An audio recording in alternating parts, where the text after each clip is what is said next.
कभी सोचा है क्या हो अगर हमारी ये दुनिया, हमारा ये ग्रह बस एक पल के लिए अचानक थम जाए? आज हम इसी भयानक सवाल के अंदर गोता लगाने वाले हैं। एक ऐसा सवाल जो सुनने में तो बड़ा सीधा साधा लगता है, पर जिसका जवाब सच में विनाशकारी है। सवाल बिल्कुल सीधा है, लेकिन इसके जो नतीजे हैं वो हमारी कल्पना से भी कई ज्यादा परे हैं। हम सब जानते हैं कि पृथ्वी लगातार घूम रही है, पर सोचिए अगर ये घुमाव सिर्फ 5 सेकंड के लिए रुक जाए तो क्या होगा। देखिए, इस तबाही को समझने के लिए सबसे पहले हमें उस स्पीड को समझना होगा जिस पर हम हर पल जी रहे हैं। एक ऐसी रफ्तार जिसे हम कभी महसूस नहीं कर पाते, लेकिन जिसके बिना हमारा वजूद ही नामुमकिन है। जरा इस नंबर पर गौर कीजिए, 1670 किलोमीटर प्रति घंटा। ये रफ्तार है भूमध्य रेखा पर पृथ्वी के घूमने की, मतलब किसी भी हवाई जहाज से भी तेज। और ऐसा नहीं कि सिर्फ जमीन घूम रही है, हम सब, हमारा वायुमंडल, हमारे महासागर, सब कुछ इसी तूफानी रफ्तार से घूम रहे हैं। और यही गति, यही स्पीड हमारी आज की कहानी का सबसे बड़ा हीरो या कह लीजिए विलेन है। तो चलिए अब उल्टी गिनती शुरू करते हैं। जैसे ही पृथ्वी रुकती है, फिजिक्स का एक बड़ा ही सिंपल सा नियम, इनर्शिया यानी जड़ता, अपना सबसे भयानक और विनाशकारी रूप दिखाता है। अब ये जड़ता क्या बला है? बड़ा सीधा सा नियम है, जो चीज चल रही है वो चलती ही रहना चाहती है। तो सोचिए, पृथ्वी तो रुक गई खटाक, लेकिन उस पर मौजूद हर चीज, मतलब इमारतें, पेड़, इंसान, अरे हवा और पानी तक, वो सब के सब अपनी उसी पुरानी रफ्तार 1670 किलोमीटर प्रति घंटे की स्पीड से आगे बढ़ते रहेंगे। और इसका नतीजा ये कि पृथ्वी की सतह पर मौजूद हर वो चीज जो सीधे चट्टानों से नहीं जुड़ी है, उसे एक सुपरसोनिक हवा के झोंके से ऐसे साफ कर दिया जाएगा जैसे वो थी ही नहीं। ये हवा नहीं, बल्कि एक विशालकाय सैंड ब्लास्टर की तरह होगी जो सब कुछ मिटा देगी। इसे ऐसे समझिए, आज तक का सबसे शक्तिशाली तूफान करीब 318 किलोमीटर प्रति घंटे की रफ्तार का था, और हम यहाँ बात कर रहे हैं इससे 5 गुना ज्यादा तेज हवा की, मतलब पहले ही सेकंड में महाविनाश तय है।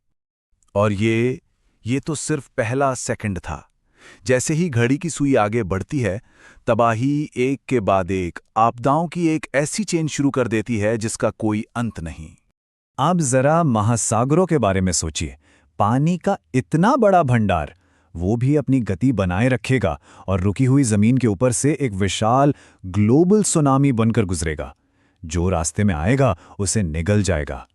ये एक डोमिनो इफेक्ट जैसा होगा। महासागरों की इस गति से जबरदस्त घर्षण, मतलब फ्रिक्शन पैदा होगा। इससे पृथ्वी की ऊपरी परत गर्म हो जाएगी और टेक्टोनिक प्लेट्स में भयानक हलचल मच जाएगी।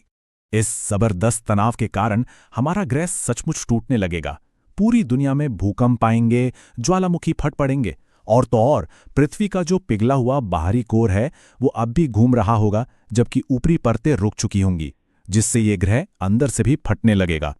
और ठीक जब ऐसा लगे कि इससे बुरा और क्या हो सकता है, तभी आता है 5वां सेकंड। पृथ्वी अचानक फिर से घूमना शुरू कर देती है, और इसके साथ ही शुरू होती है विनाश की एक और लहर। एक कहावत है, कभी कभी इलाज बीमारी से भी ज्यादा खतरनाक होता है। यहां भी बिल्कुल वही हो रहा है। ग्रह का दोबारा चालू होना उसे रोकने जितना ही विनाशकारी साबित होगा। जरा उस दूसरे प्रलयकारी झटके की कल्पना कीजिए। जो कुछ भी पहले झटके से किसी तरह बच गया था, वो अब इस दूसरे झटके में पूरी तरह नष्ट हो जाएगा। ग्रह को वापस अपनी 1670 किलोमीटर प्रति घंटे की रफ्तार पकड़ने के लिए एक और जबरदस्त हिंसक झटका लगेगा। और अब वो सुपरसोनिक हवाएं और महासुनामी जो पहले पूर्व की ओर जा रही थीं, वो अचानक पश्चिम की ओर मुड़ जाएंगी, और शुरू हो जाएगा विनाश का एक और दौर जो बची खुची हर चीज को दूसरी दिशा में खींचकर तबाह कर देगा। तो 5 सेकंड पूरे हो गए, पृथ्वी का घूमना वापस नॉर्मल हो गया है। लेकिन पृथ्वी अब वो नहीं रही जो पहले थी। अब जो बचा है वो एक शांत और पूरी तरह तबाह हो चुका ग्रह है। सतह पूरी तरह से साफ हो चुकी है।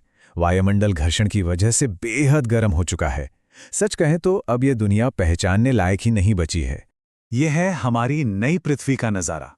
महाद्वीप पानी के नीचे हैं, सतह चट्टानों तक खुरच दी गई है, और जीवन या सभ्यता का एक भी निशान बाकी नहीं है।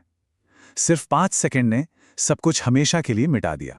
तो ये जो पूरा डरावना ख्याली पुलाव हमने पकाया, इससे सीखने को क्या मिलता है? असल में ये दिखाता है कि हमारा पूरा अस्तित्व, हमारी दुनिया कितने नाजुक से बैलेंस पर टिकी हुई है। पृथ्वी का ये घूमना, जिसके बारे में हम कभी सोचते भी नहीं, ये उन अनगिनत चीजों में से एक है जो इस पत्थर के गोले को हमारा घर बनाती है। ये हमें याद दिलाता है कि इस पूरे ब्रह्मांडीय डांस में हम कितने खुशकिस्मत हैं कि सब कुछ बिल्कुल सही ताल में चल रहा है।